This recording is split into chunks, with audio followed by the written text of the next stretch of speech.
everybody, Deathstalker here. So today I thought I'd talk about my next race bike, and that was a 1987 Honda RS250 Grand Prix bike. Now I actually bought that at the end of the 1987 season from an American racer. At the time I was still racing my 85 Honda and actually enjoying it. It was a good bike and all reliable, fun, whatnot. But the problem was they were changing the size of radial tires, that you were no longer going to be able to use 18-inch rims for radial tires, and my 85 Honda, unfortunately the rear was a 18-inch. So I could go back to Bias Plies because they were still available, but I knew in the long run I really had to get myself either 17-inch wheels or a new bike that came with 17-inch wheels.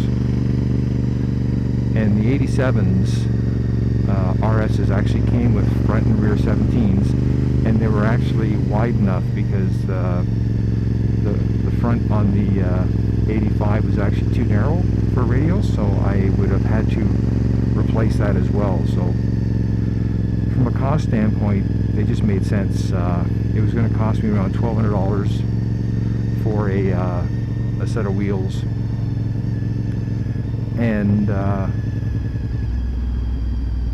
from what I could sell the old bike for and buy a new bike, I actually was getting a 2-year newer motorcycle with a lot of spares, because I didn't have a ton of spares with the 85.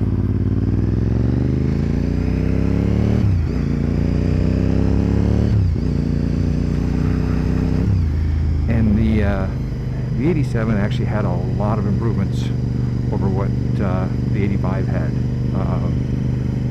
It was easier to work on.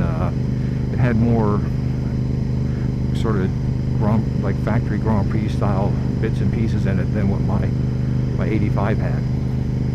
So I ended up originally contacting Rich Oliver, who at the time was the AMA 250 champion, and actually was a multiple champion at that, because he was selling his 87 bike. And I talked to his wife, and Rich wasn't there at the time, but she said, I'll leave him. She wasn't certain if the bike was sold, and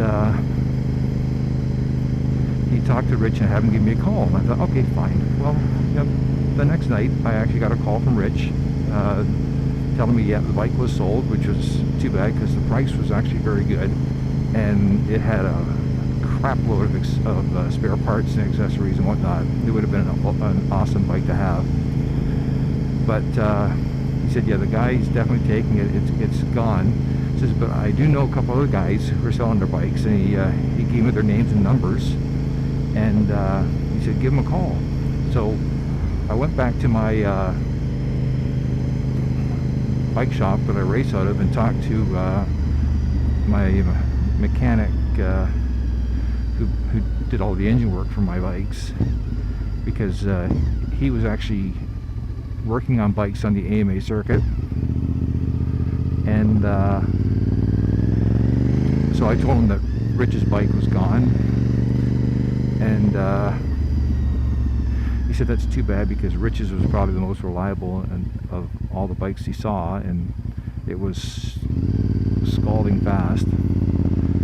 And I told him the other two guys, and he said, well, the first guy he gave you, he crashes too much, so I bet you something's probably bent on his bike. Said the other guy, I know his bike, it's a really good bike, and he's a really good rider, and he's a nice guy. So I phoned him, and I can't remember if his name was Andrew or Andy or Alan or something like that.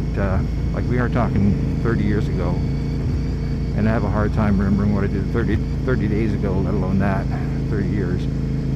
And he actually had his bike for sale, and he had a price, and I said, okay, well, I got to talk to my bank, and I'll call you back tomorrow. So I called the bike shop, talked to them. They said, yeah, the price was good, because he had a pretty good supply of spares. And so I went to the bank, and the bank said, yeah, they'd loan me the money. I liked my bank back then. And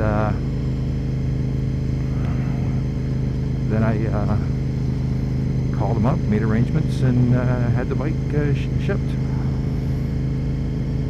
And I recall I got the bike sometime November, I'm going to say maybe early December, and we spent several months taking it apart, figuring out how everything looked, and ordered a bunch of spare parts. And it was a damn good bike. It was clean. It was really well maintained. It'd been raced hard, but it had all the proper service and whatnot.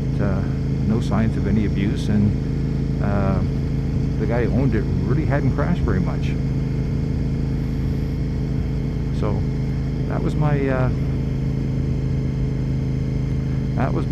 third race bike, or third Grand Prix race bike. That bike and I actually have a very long history, and I'll share that with you in some future stories with some of the trials and tribulations of racing a 250 GP bike. So anyways, talk to you later. Destalker out.